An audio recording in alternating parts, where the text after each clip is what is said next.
Good afternoon, my channel mammals. Welcome to Yankee. We're finally out of a car and off land. Landed on Yankee.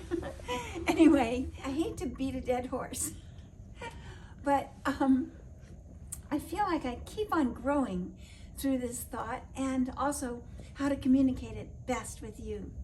And why am I communicating it with you?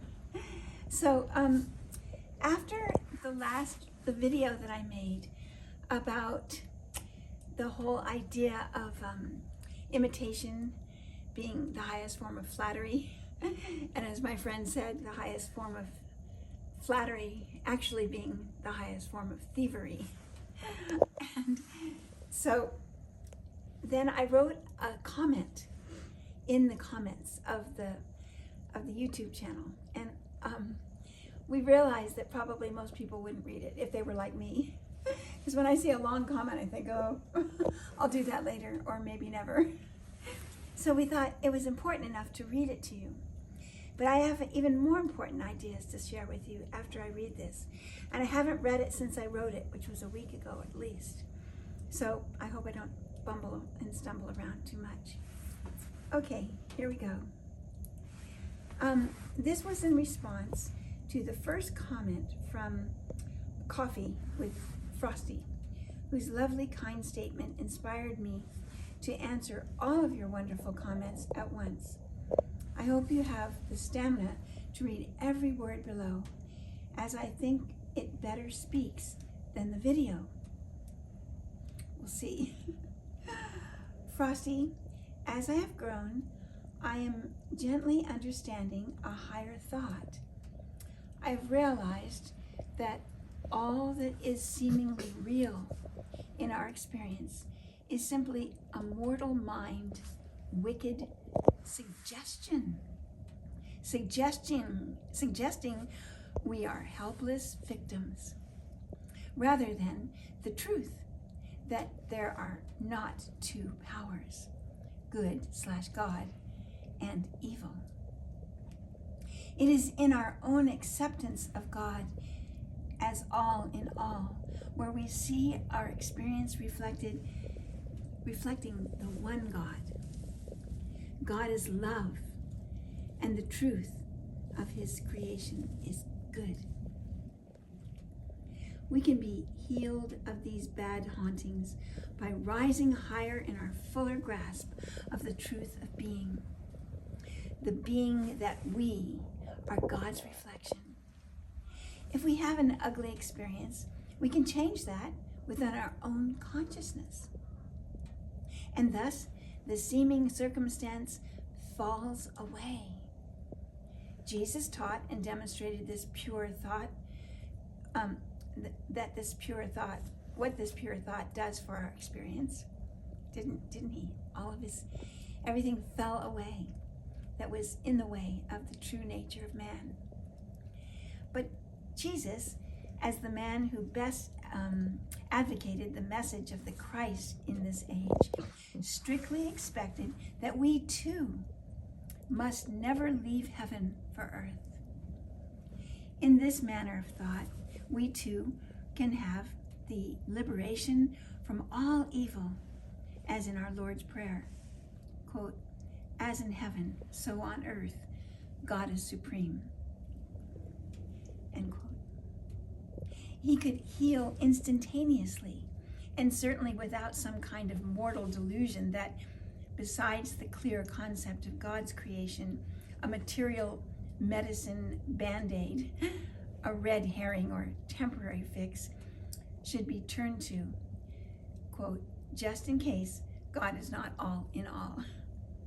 I guess that's a quote of mortal mind that comes to our consciousness. Just in case. Better add a little extra material medica to the situation, or a few extra lawyers, or whatever it is.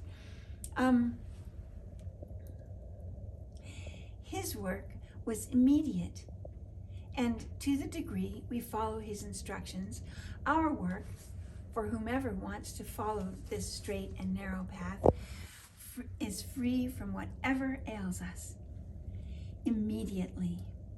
I love that word, immediately. If we don't have to work our way home again to re-see the whole truth of our creation in the kingdom of heaven, the healing work is quick and sharper than any two-edged sword. Through prayer, we find the truth, not only about ourselves, but about all of God's creation. God never created a limited man, one who thinks he has not enough or that needs to take from others to get ahead, one that has no moral compass of ethics or that believes in any means to an end. In this way, our environment can seem to change. I say seem because in truth, there's only one God and his divine environment, which we sometimes think we are victims and must endure evil circumstances. But when we awake, we see this true likeness to the Christ idea everywhere. The false fears and foes fall away so completely from our thought, never to return. My little discussion in the video actually was to embrace every man into the fold. It was to try to share my realization that no one needs see themselves as lacking anything, or that their cleverness is in trying to emulate another, but rather to accept the inspiration, and then to accept the inspiration, right? And then to go within, to let their every move be animated by their maker. The concept of using a mirror reflection has helped me understand God's creation of all of us. It is that if we think of God as the mirror and we the reflection, we cannot possibly look like, move like, think like anything which God does not express. We cannot stray from our true reflection of God. I was just sharing how truly each of us are a ray of light from the sun. We cannot be light separate from the sun. We are forever God's perfect children, created to do and to be his appointing, of his appointing. I didn't tell you what spawned my discussion because I knew it was a discussion which could be heated by all whom have been feeling trapped in the attraction of filthy lucre. It's kind of a strong term, but anyway, material gain of any kind or a shortcut.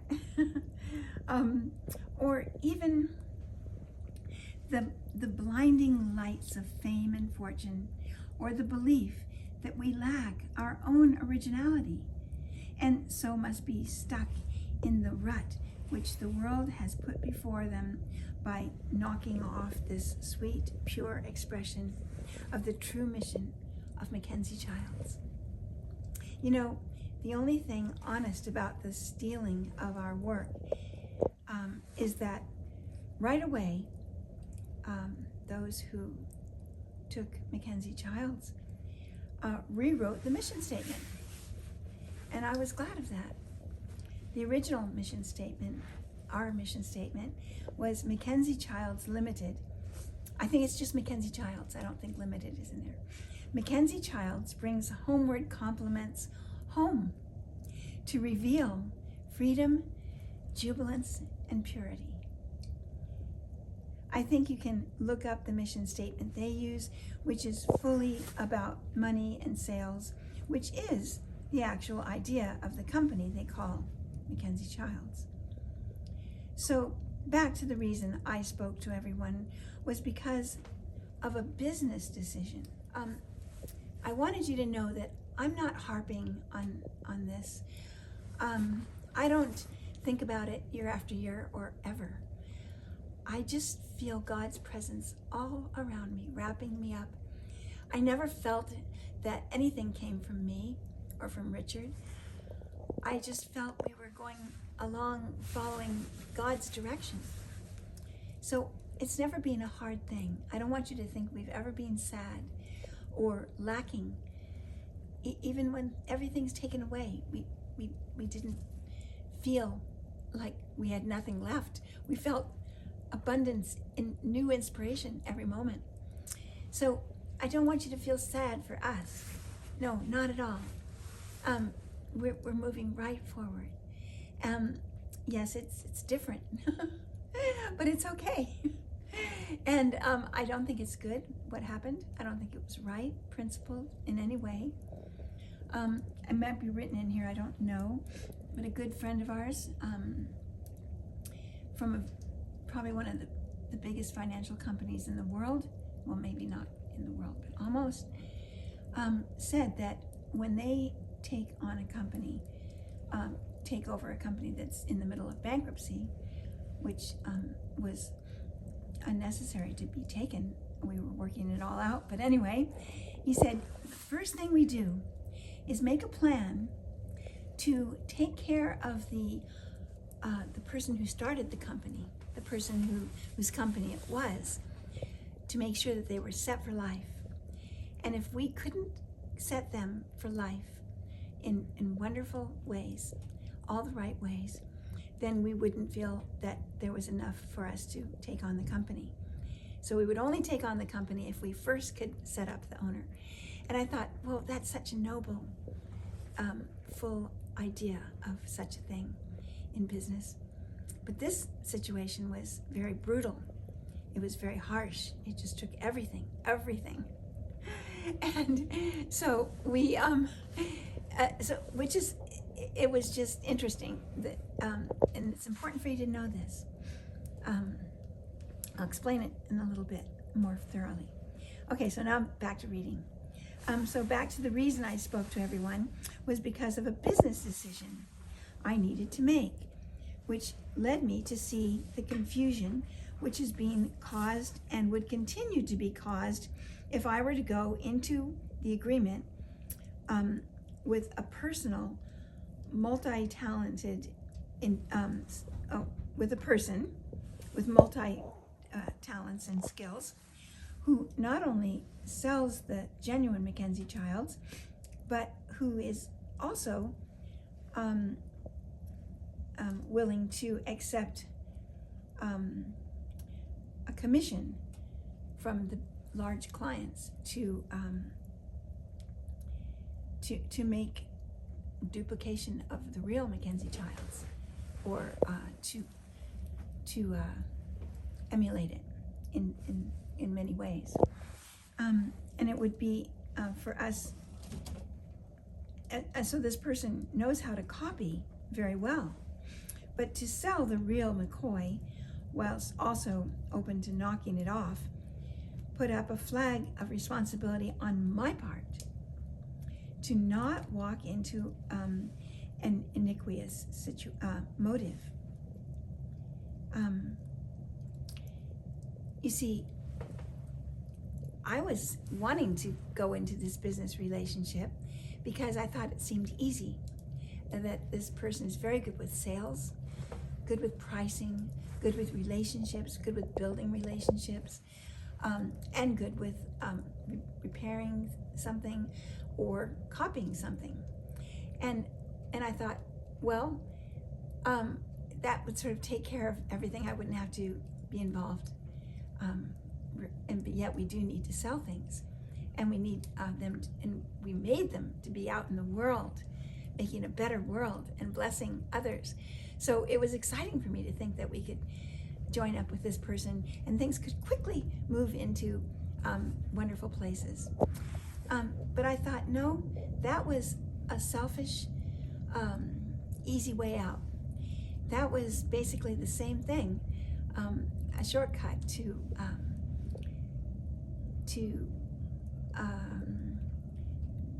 resolution, to a situation. And I thought, I need to respect MacKenzie-Childs also.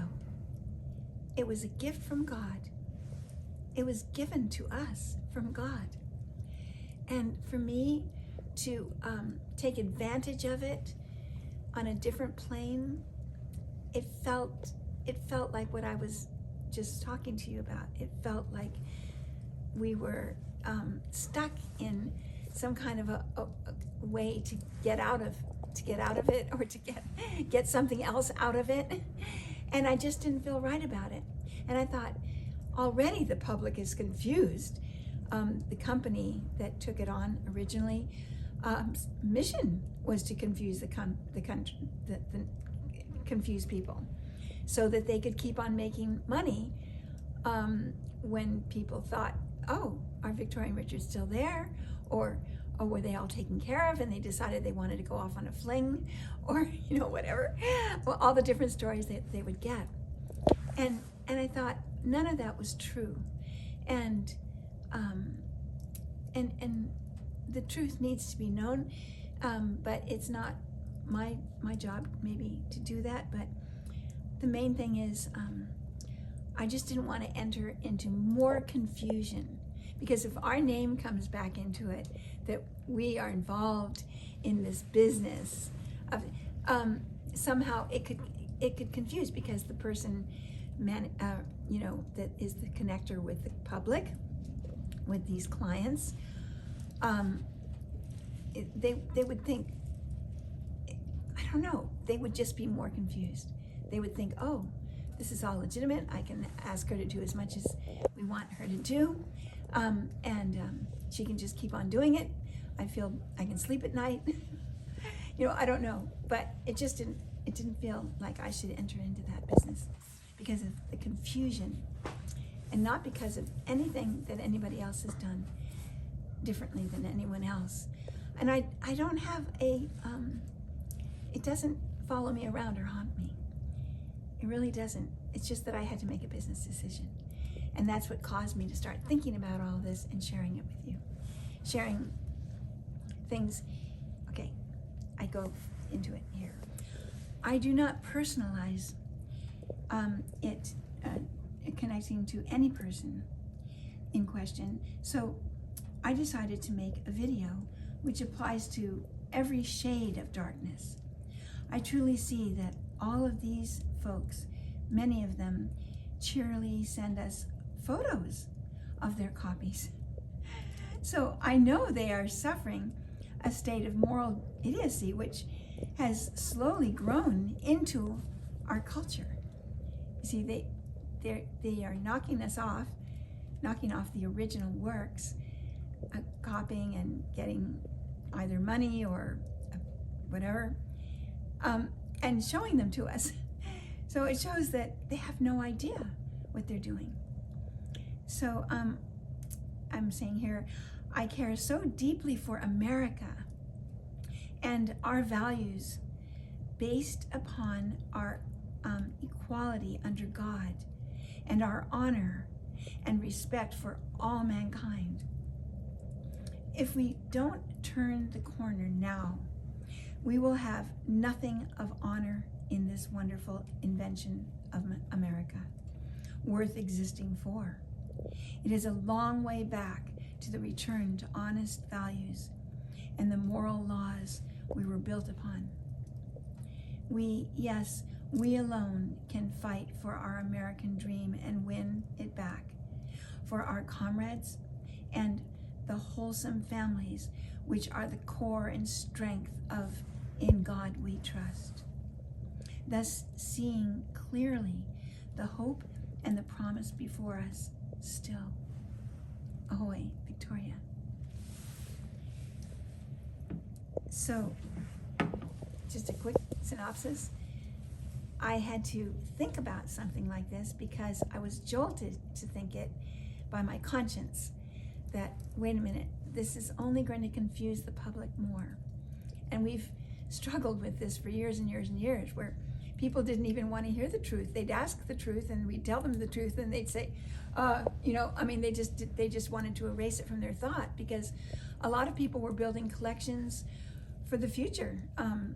At the turn of the last century, the millennium, a very popular TV program called Antique Roadshow was asked to say what would be the most collectible thing in the new centuries. And they said, MacKenzie-Childs. And of course people, wanted to hold on to their collections and build their collections. And so we couldn't even tell them the truth. We just thought, oh, well, this isn't our job. They can just whatever, you know. But it was weird because we were trying to tell them the truth only because they asked us, and then they couldn't accept it. And so this video is very provocative. You know, it's going to shake some people right to the bottom of their shoes. But I don't want you to feel that way. I want you to feel liberated. I want you to realize that your gift to this world is not copying MacKenzie-Childs. Your gift to this world is following every footstep that God takes you to of your own individuality. We need every individual. I think I mentioned in the original video about all the grains of sand. Everyone is different. Well, that's the truth. And you must find that unique differentness about you. It's so special. And I love you. And I know you love me. I know you're not doing these things on purpose, because you wouldn't send me pictures of them if you thought that it was, you know, wrong.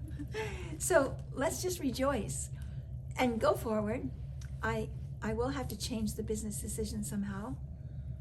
It hasn't been set in stone. We haven't even taken the first step beyond let's do it. And we're going to find the right way for everyone to blossom and grow. Well, much love. I hope it's not too long to go through all this. And I hope it's a shortcut to your glorious resilience in every state of being. So long.